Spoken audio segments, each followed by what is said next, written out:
Demographic surveys are great for learning the basic characteristics of a population or a target audience. In this tutorial, you will see how to create an online survey to get demographic information. First, go to Forms app, click on Templates, and find the Demographic Survey template. This will give you pre-added questions and a form design.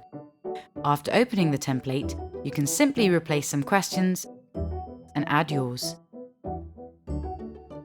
Once you're done, open the Design tab and change how your survey looks. Lastly, head over to the Share panel and choose a method to distribute your survey. You can create a custom link and use it, send it as an email, or embed your survey on a specific web page. To create your demographic survey today, simply open the template link in the description. You can also find a link to a useful and detailed guide on how to create demographic surveys. Watch our other tutorials to learn more about Forms app and its features.